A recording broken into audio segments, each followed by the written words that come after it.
Hello friends, welcome to our channel education hub by Ankit Shrivastava. आज पुनः आपका एक बार फिर से स्वागत करते हैं और हम आपके समक्ष एक नया सब्जेक्ट लेकर के आए हैं, पॉलिटी यानी संविधान का विषय। ठीक है, और इसमें हम देखेंगे भारतीय संविधान। ठीक है, भारतीय संविधान का एक हमारे पेट एग्जाम जो आगामी परीक्षा है उसमें एक विषय दिया है भारतीय संविधान एवं लोक प्रशासन। एक टॉपिक उसमें बढ़ा दिया गया है लोक प्रशासन का। ठीक है, लोक प्रशासन का एक टॉपिक बढ़ा दिया गया है। तो भारतीय संविधान और लोक प्रशासन को हम यहाँ पे डिस्कस करेंगे। ठीक है, हमारे चैनल पे आपको ज्योग्राफी का भी पोर्शन मिल रहा है, हिस्ट्री चल ही रही थी, स्टैटिक जीके चल रहा था। आज से आपका एक विषय और आएगा। ठीक है, भारतीय संविधान का, इंडियन पॉलिटी का। ठीक, तो अगले जो आपके बस इसमें भी कुछ ज़्यादा बड़ा टॉपिक है नहीं, बस चुनिंदा टॉपिक्स को हम यहाँ पे डिस्कस करेंगे जो एग्जाम के में आपके सीधे सीधे पूछ लिया जाएगा। तो आज हमारा पहला वीडियो होगा इस पे, पॉलिटी पे। ठीक है, और सबसे पहले हम इसमें पढ़ना क्या है हमको। पॉलिटी तो सब पढ़ते हैं और सब पढ़ाते हैं, लेकिन एग्जाम के पॉइंट ऑफ व्यू से पढ़ना क्या है हमको, मोस्ट इंपॉर्टेंट थिंग्स पहले ये जानना चाहिए। अगर आप सिलेबस उठा करके देखो तो सिलेबस के अकॉर्डिंग अगर देखा जाए, हम आपको इसमें क्या पढ़ाएंगे,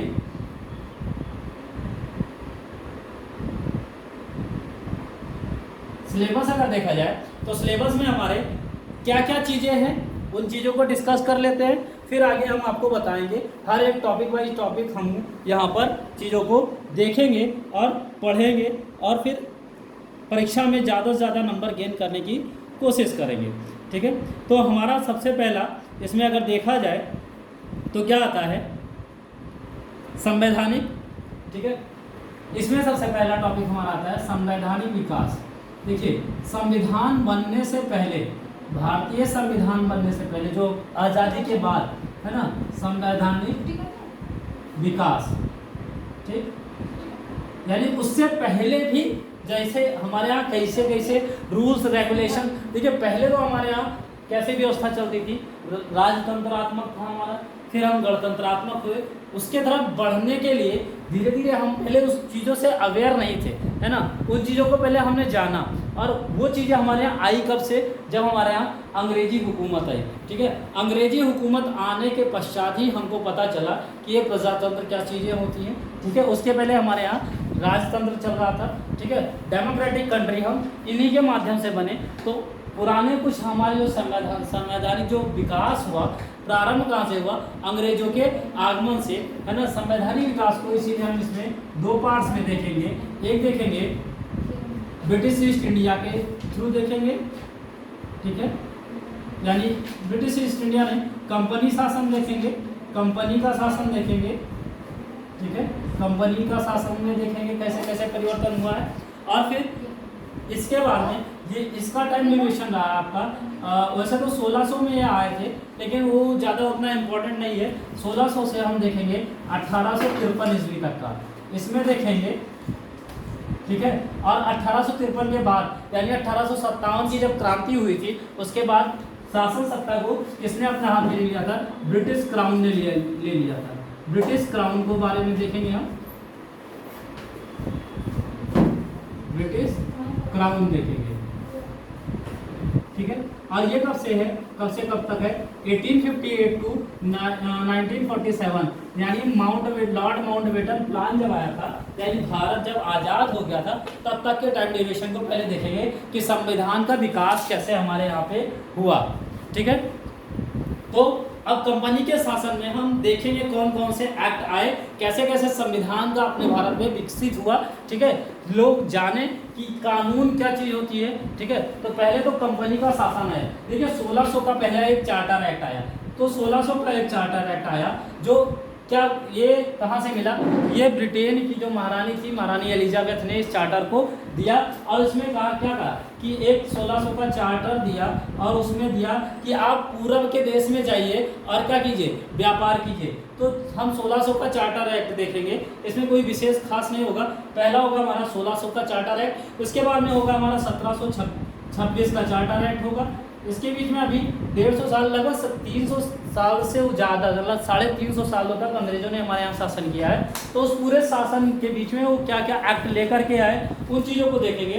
तो 1726 का इसी के क्रम में चार्टर देखेंगे। फिर उसके बाद में 1753 का रेगुलेटिंग एक्ट आया, 1773 का रेगुलेटिंग एक्ट आया, रेगुलेटिंग एक्ट देखेंगे,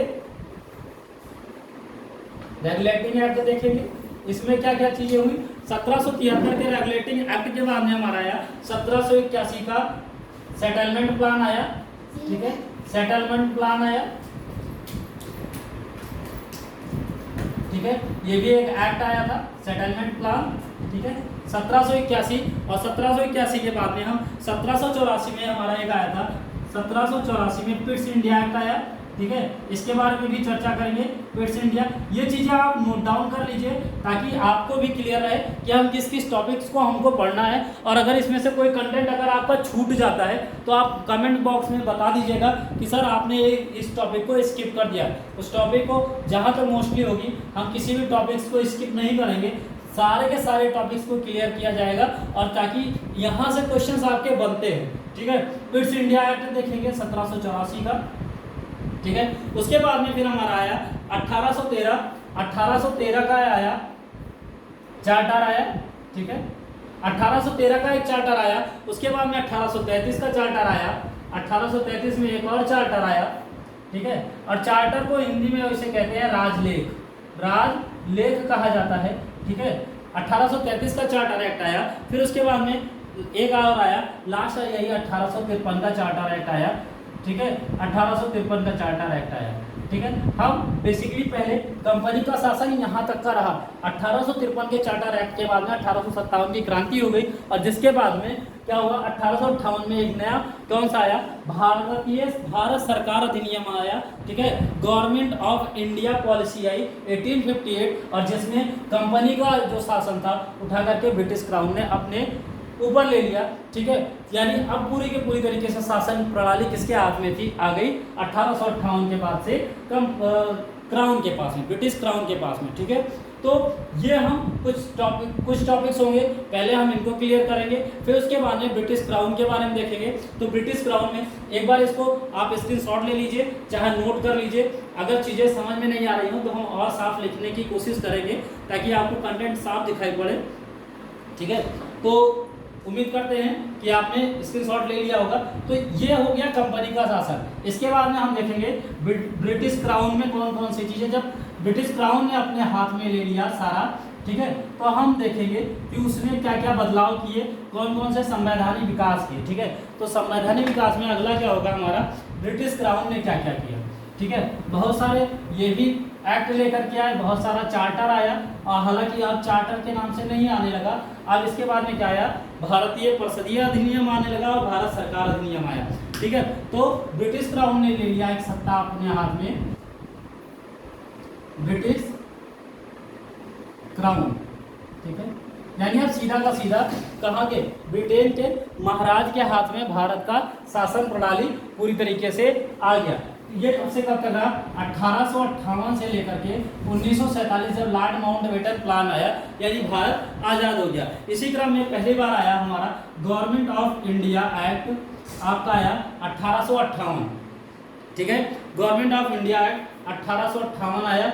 इसके बाद में फिर आया आपका, इसको कह सकते हैं भारत सरकार अधिनियम, भारत सरकार अधिनियम, ठीक है, हम इसको देखेंगे भारत सरकार अधिनियम को।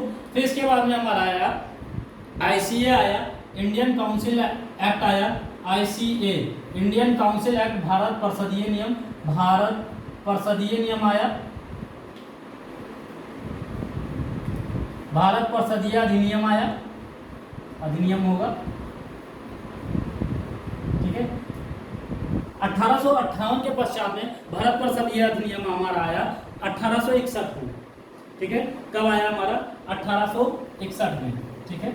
फिर इसके बाद में फिर हमारा एक परिषदीय नियम आया 1909 में, आईसीए एक आया, मैं शॉर्ट फॉर्म में लिख दे रहा हूँ, 1909 में। देखिए चीज़ों को आप शॉर्ट फॉर्म में याद करने की कोशिश कीजिए तो जब चीज़ें आसानी से याद हो जाएंगी। आईसीए इंडियन काउंसिल एक्ट, ठीक है, या भारत परिषदीय नियम, और GOI government of India Bharat सरकार अधिनियम, ठीक है। तो 1858 में पहला भारत सरकार अधिनियम आया, फिर हमारा आया भारत परिषदीय अधिनियम आया 1861 में, फिर 1909 में हमारा एक और भारत परिषदीय नियम अधिनियम आया, फिर इसके बाद में 1919 का आया जीओआई आया, ये भारत सरकार अधिनियम रहा 1919 का। इसी के अधिनियम के बाद में हमारे यहाँ जलियांवाला बाग हत्याकांड हुआ, ठीक है। फिर एक आया हमारा भारत सरकार अधिनियम जीओआई, हमारा क्या आया 1935 आया, जिसको हम लघु संविधान भी कहते हैं। हमारे मूल संविधान में यहाँ से बहुत सारे एक्ट को लिया गया है। फिर एक आया लास्ट में हमारा आया government of India 1947 Lord Mountbatten plan. तो ब्रिटिश क्राउन के तहत ये कुछ आए हैं, हम इनको देखेंगे। फिर इसके बाद में ये हमारी संवैधानिक विकास की टॉपिक क्लियर हो जाएगी। इसमें जो चीज़ें पढ़नी है, क्या ब्रिटिश का हम कंपनी का शासन देखेंगे, उसमें रेगुलेटिंग एक्ट देखेंगे, चार्टर एक्ट देखेंगे, क्विट्स इंडिया एक्ट देखेंगे। उन सारे एक्ट को देखने के बाद में फिर हम ब्रिटिश क्राउन का देखेंगे। ब्रिटिश क्राउन में कब से कब तक रहा टाइम ड्यूरेशन, 1858 से 1947 के बीच तक का रहा। 1858 में भारत सरकार का अधिनियम आया, फिर इंडियन काउंसिल एक्ट आया 1861 में, इंडियन काउंसिल एक्ट एक और आया 1909 में, और 1919 में हमारा आया गवर्नमेंट ऑफ इंडिया का। फिर 1935 में भारत सरकार अधिनियम आया, और 1947 में भी भारत सरकार अधिनियम आया, ठीक है। फिर इसके पश्चात असंवैधानिक विकास का क्रम हमारा यहाँ समाप्त हो जाता है। फिर हम अपने मूल संविधान, क्योंकि हमारा भारत देश अब आज़ाद हो चुका, और आज़ादी के पश्चात अब हम क्या करेंगे, संविधान सभा का गठन करेंगे, ठीक है। संविधान सभा का हम यहाँ गठन करेंगे, क्योंकि अब हमको अपना संविधान चाहिए। तो पहला इसमें क्या आया हमारा संविधान सभा, यानी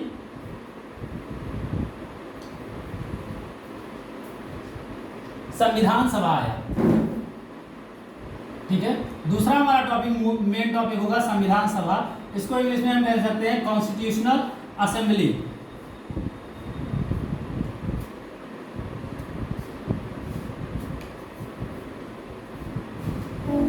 कॉन्स्टिट्यूशनल असेंबली, ठीक है।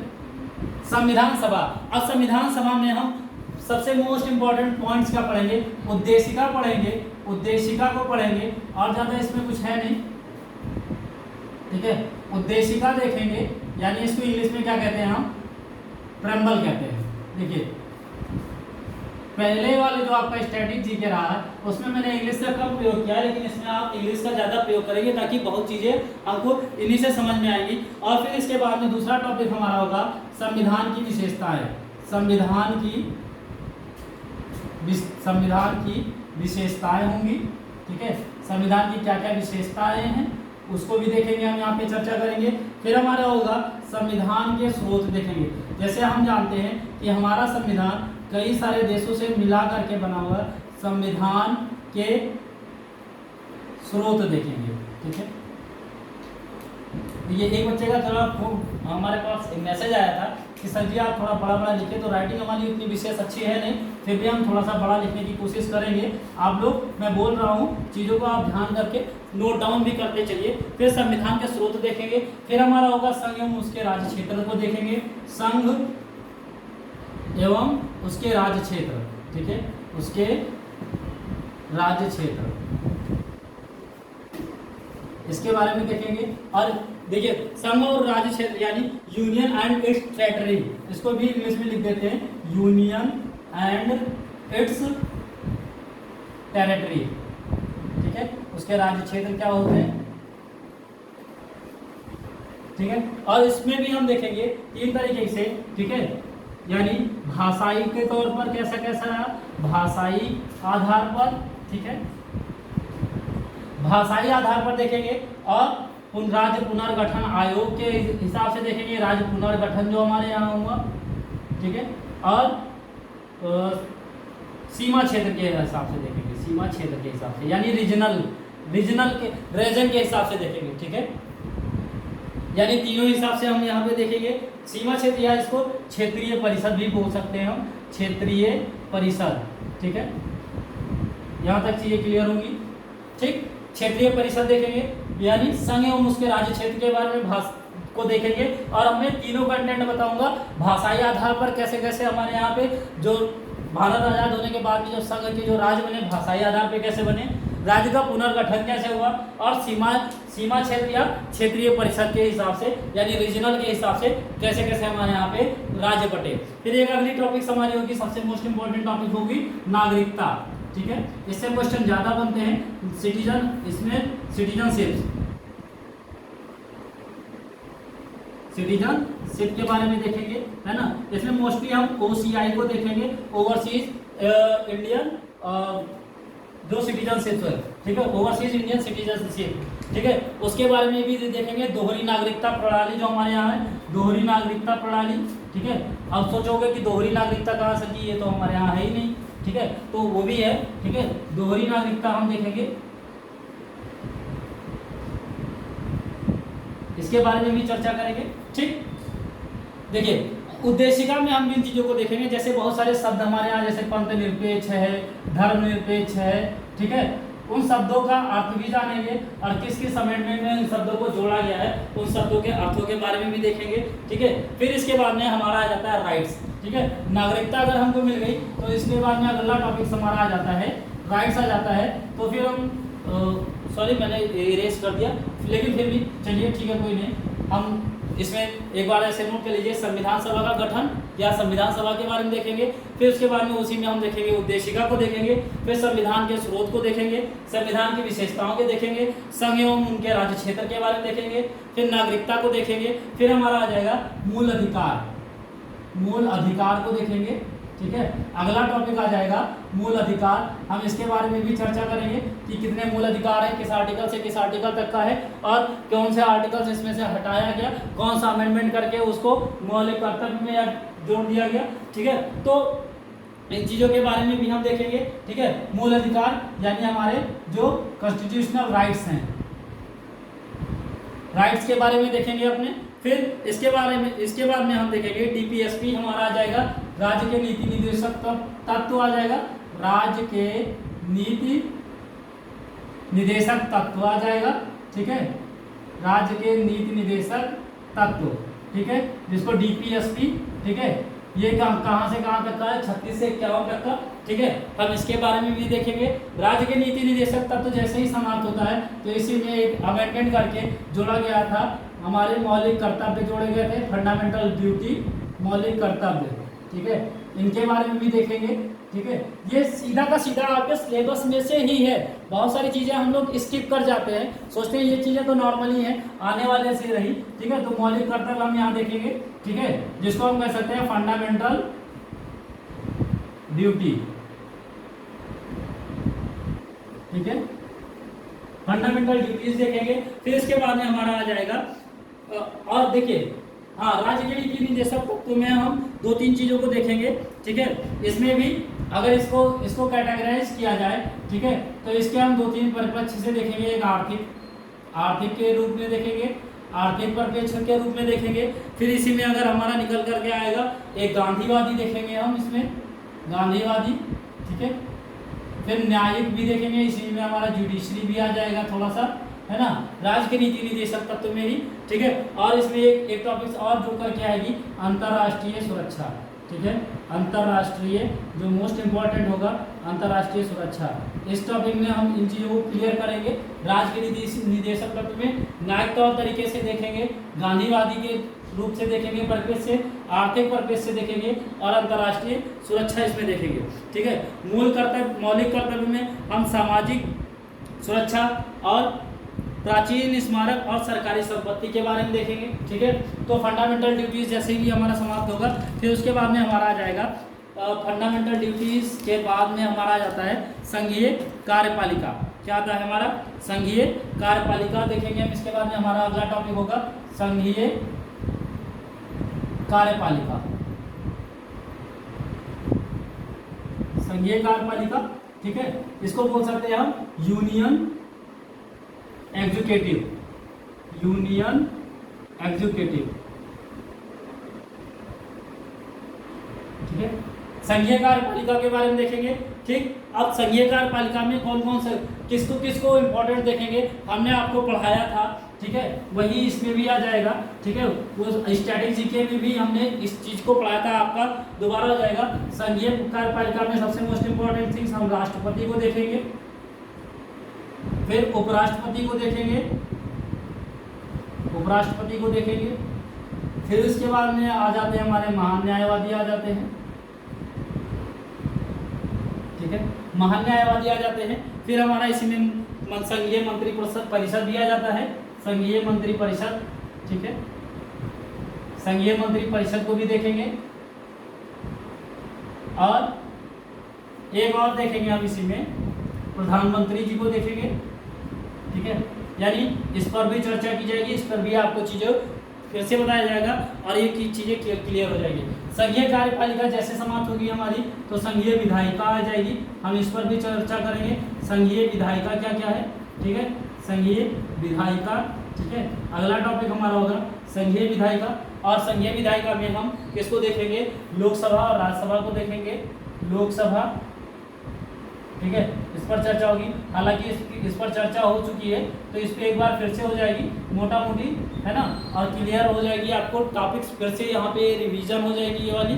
फिर इसके बाद ये अगला टॉपिक आ जाएगा हमारा संसदीय समितियाँ आ जाएगी, संसदीय, इसमें थोड़ी सी डीपली पढ़ाई दी जाएगी, उसमें थोड़ा सा नॉर्मल था स्टैटिक जीके में क्योंकि क्वेश्चन वहाँ से जैसे पुट होने वाले थे। संसदीय समिति के बारे में देखेंगे हम, पार्लियामेंट्री कमेटी के बारे में, और इसमें हम देखेंगे अस्थायी और तदर्थ दोनों देखेंगे, इसमें भी अस्थायी और तदर्थ, ठीक है, इसके बारे में भी देखेंगे।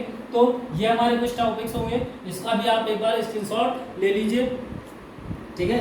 मूल अधिकार को देखेंगे यानी फंडामेंटल राइट्स देखेंगे, डीपीएसपी को देखेंगे, डीपीएसपी में हम न्यायिक तौर से गांधीवादी को उसके बारे में देखेंगे, गांधीवादी भी है इसमें, और फिर आपका आर्थिक भी है और अंतर्राष्ट्रीय सुरक्षा। फिर आपका आ जाता है फंडामेंटल ड्यूटी आ जाती है, फिर संघीय कार्यपालिका, फिर राष्ट्रपति, उपराष्ट्रपति, महान न्यायवादी, संघीय मंत्री परिषद और प्रधानमंत्री को इसमें देखेंगे। फिर संघीय विधायिका में लोकसभा राज्यसभा को देखा जाएगा। फिर संसदीय समिति आ जाएगी हमारी, संसदीय समिति में हमारा क्या क्या रहेगा, संसदीय समिति में हमारी स्थायी और तदर्थ दोनों समितियां रहेगी। इसके बाद में फिर हमारा अगला टॉपिक आ जाएगा, ठीक है, इसको भी हम देख लेंगे। अब जैसे संघ का हो गया ऐसे ही राज्य की कार्यपालिका होगी, ठीक है, राज्य की कार्यपालिका होगी। अगला टॉपिक होगा हमारा, नोट कर लीजिएगा, उम्मीद करते हैं नोट कर रहे होंगे और चीज़ें आपको समझ में भी आ रही होगी, पढ़ना क्या क्या है। राज्य कार्यपालिका आ जाएगी, ठीक है, राज्य कार्यपालिका यानी स्टेट एग्जीक्यूटिव, ठीक है, स्टेट एग्जीक्यूटिव में हम क्या क्या देखेंगे, हम सबसे पहले देखेंगे राज्यपाल देखेंगे, ठीक है, पहला देखेंगे इसमें राज्यपाल, राज्यपाल को देखेंगे। फिर राज्य मंत्री परिषद देखेंगे, जैसे संघ का मंत्री परिषद होता है वैसे राज्य मंत्री परिषद देखेंगे, ठीक है। और फिर यहाँ पे उसके बाद में हम देखेंगे राज्य मंत्री परिषद के बाद में वहाँ प्रधानमंत्री होते हैं, यहाँ मुख्यमंत्री को देखेंगे, ठीक है, मुख्यमंत्री को देखेंगे। फिर उसके बाद में हम यहीं पर विधानमंडल को भी यहीं पे देखेंगे, विधानमंडल को देखेंगे, विधानमंडल, है ना, और इसमें आपका विधानसभा और विधान परिषद दोनों देखेंगे, विधान परिषद, ठीक है। वर्तमान में कितने विधान परिषद हैं, तो हमारे 6 विधान परिषद हैं, जैसे कि हम लोग जानते हैं हर एक जगह पे विधान परिषद नहीं है, ठीक है, इसको भी बताएंगे। 7 नहीं है, 7 तो पहले थी लेकिन अब ये खत्म हो गई है, तो है ना, तो चाहे आप इसको ऐसे भी जान लीजिए UKMBAT, UKMBAT, ठीक है, कहाँ कहाँ पे है, 1 2 3 4 5 6, यानी उत्तर प्रदेश, कर्नाटक,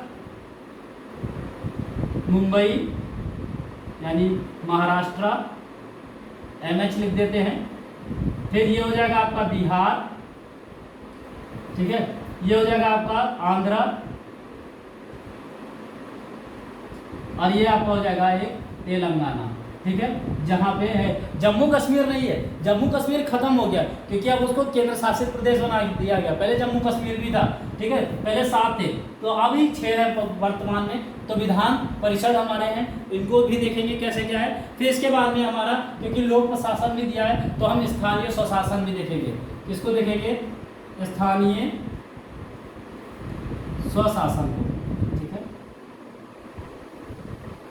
इसके बारे में भी चर्चा करेंगे। स्थानीय स्वशासन में, है ना, जैसे इसमें क्या क्या आ जाता है, पंचायती राज आ जाएगा हमारा, पंचायती राज हो जाएगा, और नगरीय आ जाएगा, नगरीय प्रशासन, ठीक है।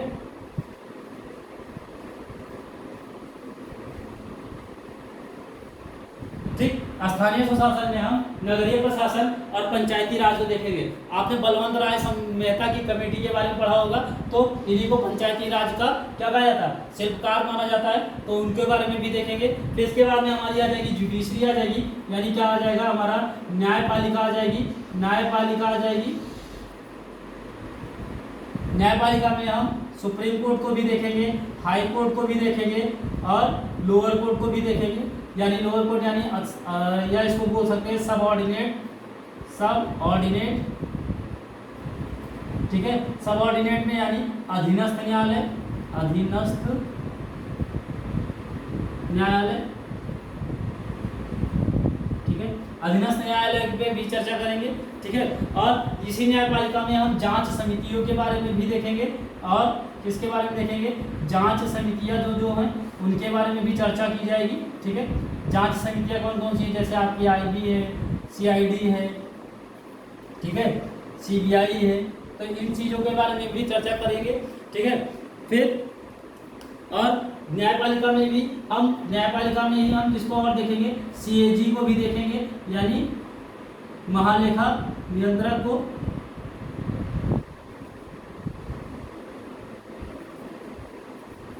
ठीक है। सीएजी को भी देखेंगे, कंट्रोल ऑफ अटॉर्नी जनरल को भी देखेंगे यहाँ पे, ठीक है। नियंत्रक महालेखा परीक्षक को देखेंगे यहाँ पे। फिर इसके बाद में कुछ टर्म्स और रह जाते हैं, बस उसको देखेंगे। राज्य कार्यपालिका में राज्यपाल, राज्य मंत्री परिषद, मुख्यमंत्री को। विधानसभा में हम देखेंगे, विधानमंडल में देखेंगे विधानसभा को, विधान परिषद को देखेंगे, कितने विधान परिषद हैं उनके बारे में भी चर्चा की जाएगी। स्थानीय स्वशासन देखेंगे, इसमें पंचायती राज व्यवस्था देखेंगे, नगरीय प्रशासन को भी हम पढ़ेंगे। फिर हमारी अगली टॉपिक क्या आ जाएगी, न्यायपालिका आ जाएगी, जिसमें सर्वोच्च न्यायालय, अधीनस्थ न्यायालय और हाई कोर्ट यानी उच्च न्यायालय, इसके बारे में भी हम लोग चर्चा करेंगे, उन चीज़ों को भी जानेंगे, और कहाँ कहाँ से क्वेश्चन पुटअप्स होते हैं उनको भी देखेंगे। फिर हमारा इसी में जांच समिति भी आ जाएगी और सीएजी भी आ जाएंगे, ठीक है। फिर अगला टॉपिक हमारा होगा इसी में से जिसको हम चर्चा करेंगे, ठीक है। तो जो अगली टॉपिक्स होगी हमारी, संघ एवं राज्य के संबंध, संघ एवं राज्य के संबंध, संघ एवं राज्य के संबंध कैसे हैं, राज्य के संबंध यानी relation between union and states या इट्स स्टेट, ठीक है। इस पर भी चर्चा करेंगे हम, ठीक है। अब कैसे कैसे संबंध को देखेंगे हम यहाँ पे, इनका किस किस चीज से संबंध बना, तो तीन चीजें होंगी इसमें। एक वित्तीय संबंध होगा, एक वित्तीय संबंध होगा हमारा यानी फिनेंशियली होगा, ठीक है। और एक हमारा होगा लोक सेवा, ठीक है, लोक सेवा देखेंगे इसी में, ठीक। वित्तीय संबंध हो जाएगा, लोक सेवा हो जाएगा, और प्रशासनिक संबंध भी देखेंगे, एडमिनिस्ट्रेशन, प्रशासनिक संबंध भी देखेंगे, ठीक है। प्रशासनिक व्यवस्था कैसी है, कैसा संबंध है संघ और राज्य के बीच में। फिर अगली टॉपिक हमारी आ जाएगी, इसमें चुनाव आयोग आ जाएगा यानी निर्वाचन आ जाएगा, कैसे निर्वाचन होता है, निर्वाचन कमेटी का गठन कौन करता है, और निर्वाचन आयोग कैसे कब कब चुनाव कराता है, ठीक है। तो इनके निर्वाचन में निर्वाचन आयोग के बारे में देखेंगे हम, निर्वाचन आयोग देखेंगे, निर्वाचन आयोग। और क्या देखेंगे हम, इनकी शक्तियों के बारे में देखेंगे, क्या क्या शक्तियां हैं निर्वाचन आयोग के पास में, ठीक। इस पर चर्चा की जाएगी। फिर अगला हमारा कौन सा टॉपिक आ जाएगा, राजभाषा आ जाएगा, राजभाषा, राजभाषा पर हम चर्चा करेंगे, राजभाषा में, ठीक है। एक मिनट बच्चों, थोड़ा मार्कर में इंक डालना है, राजभाषा, ठीक। अब राजभाषा में हमारी कौन सी हो जाएगी, संघ की भाषा और प्रदेश की भाषा यानी प्रादेशिक, ठीक है। इसमें संघ का भी देखेंगे, प्रादेशिक भी देखेंगे, ठीक है।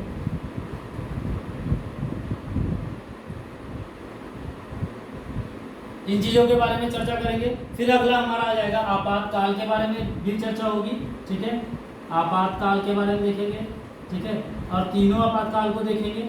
जैसे एक क्या होता है आपका, सबसे पहले तो राष्ट्र आपात होता है, इमरजेंसी राष्ट्र आपात पर चर्चा होगी। फिर राष्ट्रपति शासन पे होगी, राष्ट्रपति शासन,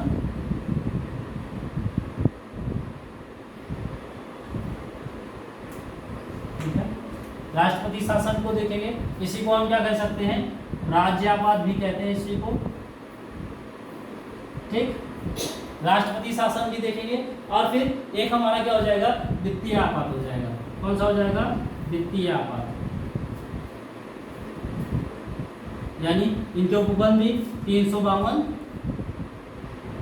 ठीक है, 352, 356 और 360, इस पर भी हम चर्चा करेंगे। और फिर एक लास्ट इंपॉर्टेंट टॉपिक हमारा आ जाएगा, है ना, संविधान संशोधन की प्रक्रिया। यहाँ मैं लिख देता हूँ, संविधान संशोधन की प्रक्रिया कहाँ से ली गई है, ठीक है, इसको भी बताया जाएगा और कैसे संशोधन किया जाता है। संविधान संशोधन की प्रक्रिया के बारे में हम यहाँ पे चर्चा करेंगे। बस ये हमारा लास्ट टॉपिक होगा और यहीं से फिर हमारी क्वालिटी पूरी तरीके से समाप्त हो जाएगी, ठीक है। तो उम्मीद करते हैं आपको टॉपिक्स क्लियर हो गई होंगी, किस किस टॉपिक्स को पढ़ना है, ठीक है। तो फिर हम मिलते हैं नेक्स्ट वीडियो में, ठीक है। हमारे इस वीडियो में आपको पहले पूरी डिटेल्स दे दी गई है, इंट्रोडक्शन दे दिया गया है। तो उम्मीद करते हैं आपकी पढ़ाई भी अच्छी चल रही होगी और हमारे वीडियो के माध्यम से आपकी तैयारी भी अच्छे से हो रही होगी। तो वीडियो को ज़्यादा से ज़्यादा शेयर करें, सब्सक्राइब करें, लाइक और कमेंट भी करते रहें, ठीक है। और पूरा का पूरा वीडियो देखें। चीज़ें थोड़ी सी आपको ऐसा लगता होगा बोरिंग कर रही हैं, लेकिन जो आपको कंटेंट मिल रहे हैं वो पूरा